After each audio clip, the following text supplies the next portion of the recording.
I'm excited to share with you guys. We've been doing a series called Change Agents, and we're looking at cultivating change like Christ called us to. Because when Christ was here, he was all about bringing the kingdom of heaven here to earth now. So we need to be part of this cultivating change. And we had Naomi kick us off and look at one prayer at a time, which was really good, how our centering point needs to be prayer and spending time with God. And then we had Open Doors come in, which was really awesome to hear Stephen Brown and a little bit about the persecuted church. And then last week you had to put up with me talking about knowing the cost, how there's a cost. When God's bringing new growth, there's going to be growing pains. And today I want to kick things off by asking a question. Have you ever looked down on someone? Now, while you're thinking about that question, I know a lot of us wouldn't admit that we do that, but I think a lot of us do. I think a lot of us look down on others, and we don't even realize it. If you've ever looked at someone and you go, thank goodness I'm not like that, that's looking down on someone else. And I think when we look at it in that context, we've all kind of done that. We're all fall short in that area where we've looked down on someone else. You know, thank God I'm not in that situation. Thank God I'm not like that bloke. And I find this really confronting when we realize it. Especially when you think of how many times you might have slipped up and done this. You know, I know for me, I would have done it multiple times, especially if I'm walking in Grand Central and I see someone wearing an outfit that I would not wear. I do not pull off skinny jeans and tight shirts, and, you know, I'm not into big chains hanging or anything like that, but how many times do I see someone walking like that, and thank goodness I'm not dressed like that. And in that moment, I just look down on a person. And today I want to look at a story that kind of, I think, can help us in these situations. Because I think we seem to naturally put ourselves on a pedestal, constantly comparing ourselves with those around us. And what I think is interesting about that is sometimes we can put ourselves higher up on a pedestal. You know, thank God that I'm a Christian and I know what's right, and here I am, I'm up here, I'm so good. But I think in the same token, we can push ourselves down on our pedestal. We can look at other people and compare ourselves to them. And I think we're constantly in this comparing game. And today, I really want to look at a story in the Gospel of Luke, because before we can be change agents for Christ, standing up to all forms of injustice, we must look in the mirror and call out the biggest injustice of them all, I think. And Jesus has this great parable in the Gospel of Luke. He tells it in a town in between Galilee and Samaria on his way to Jerusalem. So this is towards the end of Jesus' ministry. This is when he's getting close to the cross. And then we find this teaching. He tells a parable, which I love. I love how Jesus tells stories. I often tell people if I'm not working in the church, I want to start a new job and career for myself one day and call myself a professional storyteller and just go around and tell stories. But I love how Jesus told stories. And this is what he tells. In the Gospel of Luke, chapter 18, verses 9 to 14, we read this. Now he also told this parable to some people who trusted in themselves that they were righteous and viewed others with contempt. Two men went up into the temple to pray, one a Pharisee and the other a tax collector. The Pharisee stood and began praying this in regard to himself. God, I thank you that I am not like other people, swindlers, crooked, adulterers, or even like this tax collector. I fast twice a week. I pay tithes of all that I get. And I want to pause there because I think we can all be like the Pharisee. I think it's something we need to wake up to when we read these gospel accounts. We sometimes read about the Pharisee and we're like, oh, those awful people. I would never be like that. But we are. How many times do we think if we tick enough boxes on the Christian to-do list that we're there, we're righteous, we've made it? You know, I give to the church. I go to church on Sunday. I'm a part of a home group. I'm a part of this. You know, this prayer, I think we hear it and we're like, oh, that's horrible. But I think if we're honest, we all might have prayers that sound like this at times, where we seem to think that we're righteous, that we've done enough. And you can see it with the Pharisee, because there was a thing that most people would fast once a week. So you can see him going above and beyond, because he fasts twice a week. Now, how good is that? And then, instead of adding up all his income and giving 10% of that for a tithe, he does it on every little bit of money that he earns. He goes above a little bit more.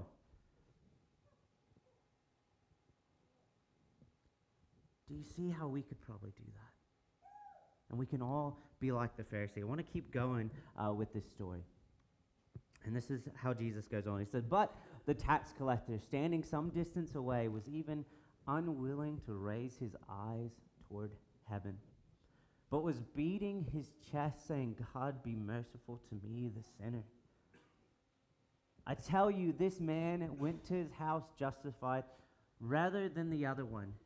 For everyone who exalts himself will be humbled, but the one who humbles himself will be exalted.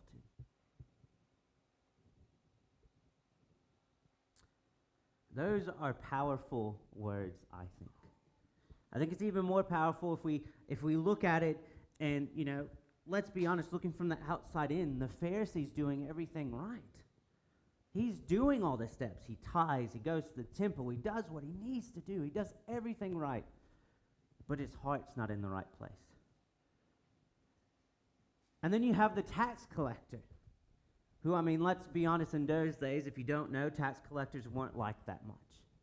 A lot of people felt like they were selling out their own people, because they would work for the Roman Empire, they would enforce their taxes, and then they would get a little bit extra money too, you know, just so they could live a bit nice. So you have this tax collector on the outside in doing everything wrong that you could possibly think that a good Jewish person should do. But his heart's in the right place. And I think what's happening here is we see that the Pharisee is lost on his pedestal. He's lost standing high up on his pedestal, looking down on others with contempt, thinking, yep, I've done it. Look at me. I'm so good. Yes. I'm not like this tax collector over here. Oh, he's rubbish.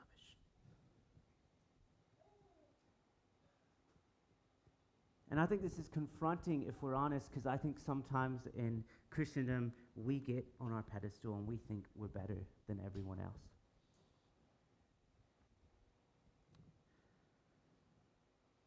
And if you want to test this theory, I encourage you to go out on a Friday or Saturday night. Take some friends with you, but go out. Walk past places in town that, you know, you wouldn't normally go to, and see if these thoughts come in your mind. Because if they are, that means we're putting ourselves on a pedestal. And that's confronting as.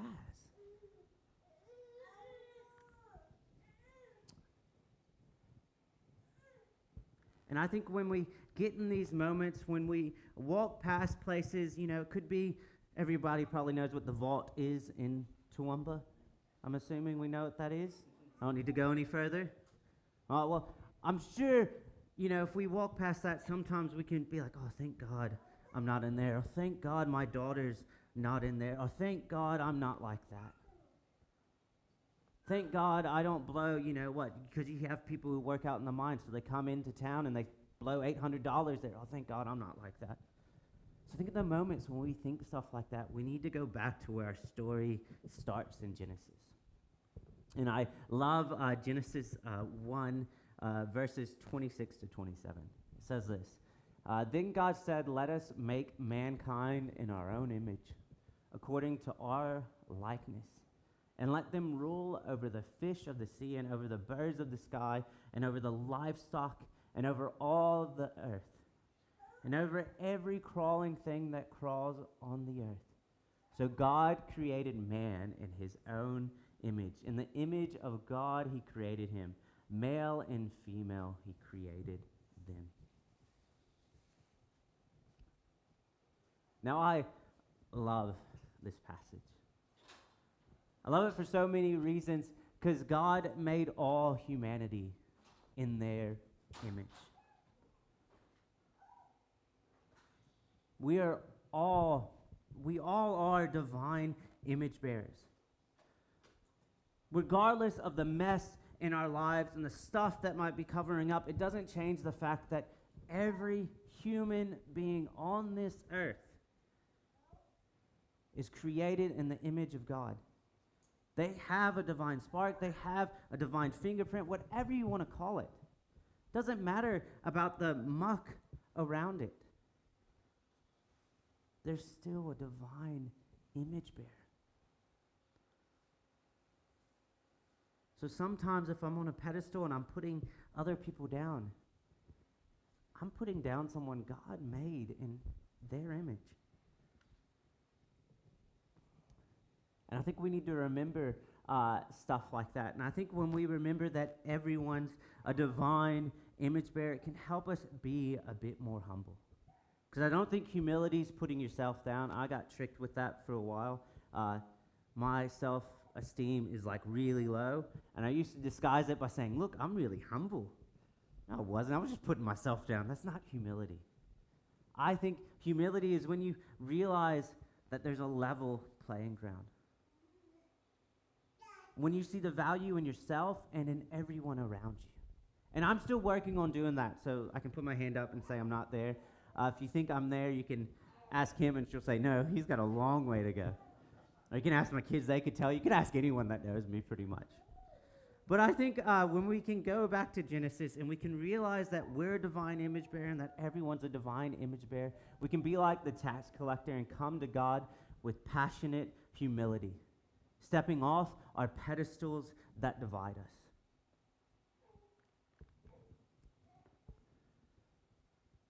And I think that's a hard thing to do, and it's a process. And it might be a continual process because there might be moments we step up on our pedestal. You know, good things will happen to us, and we might get our ego a bit boosted from it. I know that's something I have to check as a pastor sometimes. Because, you know, after a Sunday, you might do a good message, and you might have people come, oh, that was a great message, Pastor Matt. Great job. That was so good. I got to make sure I keep my ego in check. Otherwise, I might walk out of this place thinking I'm hot stuff. Like, yeah, that's right. God needs me. Look at me go. You don't want that. So we all might have a process in this. So today, what I want you to do, if you are standing high on your pedestal, I want you to step off and realize we're all divine image bearers. Even the people you think you're better than. The people you think are too far gone, are too messed up, there's too much filth, they're still a divine image bearer. God still created them in their image. So we got to step off our pedestal a bit. We got to come down to that level ground and see people as God sees them. And I think if you're the other way around, because I think sometimes we can push our pedestal down. I think sometimes we can compare ourselves to other people and think we're worthless and we're not good enough and all these horrible things. So if your pedestal is sinking further down, I want you to step off and realize you are a divine image bearer.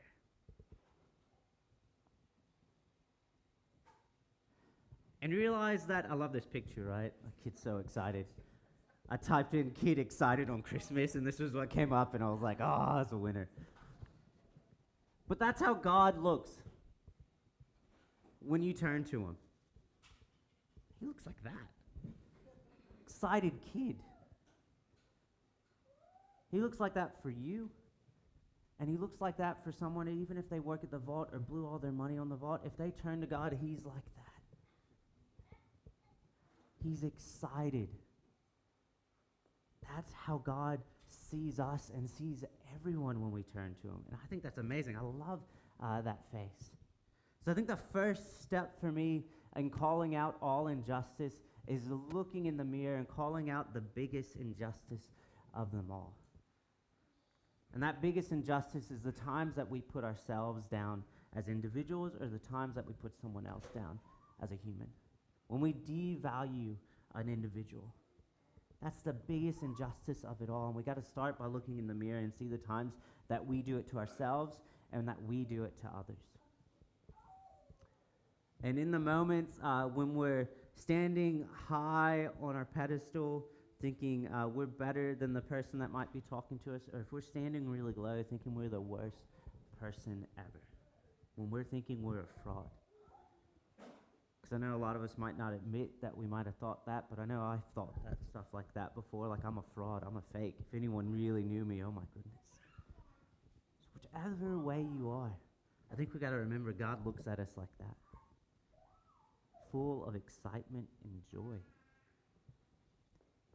He looks at you like that when you turn to him and you think you're a fraud and you think you're worthless. That's what God sees when you come to face him. When you're putting someone else down that you think you're better than, that's what God looks at them like. Because we're all divine image bearers. And I think if we really want to be change agents and cultivate heaven here on earth with God, that's the first thing that we need to do, is we need to call out that injustice. We need to call out the injustice that devalues ourselves and others. And we need to realize that everyone is a divine image bearer. And when we can do that, we can come like the tax collector does to God, with passionate humility. Not humility that's putting ourselves down, but humility that knows that there's a level playing ground. So then we can own up to the mistakes that we do, not in a way that pushes us deeper in the sand, but in a way that allows God to lift us up. So I'm just going to close in prayer, and then the band will come back up, and I'm sure I'm going to miss beat on the Cajun thingy behind me when I try to drum on it, so forgive me for that. But I guess just right before I pray, I really want you to know that God's eyes light up every time he sees you. And they light up every time he sees any one of his created being, or anyone he created. And we need to remember that as a church and as a community, as we try to be change agents for him. God, I thank you for who you are. I thank you for your love and for your grace and for your mercy. I thank you that your eyes light up when you see us. I thank you that no matter who we are, no matter our background, no matter where we've come from, when we turn to you, your eyes always light up.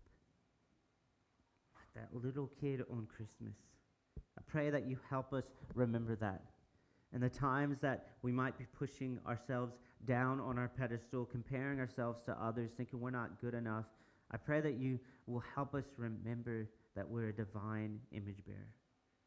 I pray that you'll help us turn to you and see the way that you look at us. And I pray that as we see the way that you look at us, we'll look out at others the way you look at them. Help us to be the change agents that you've called us to be in our community. In your amazing name, amen.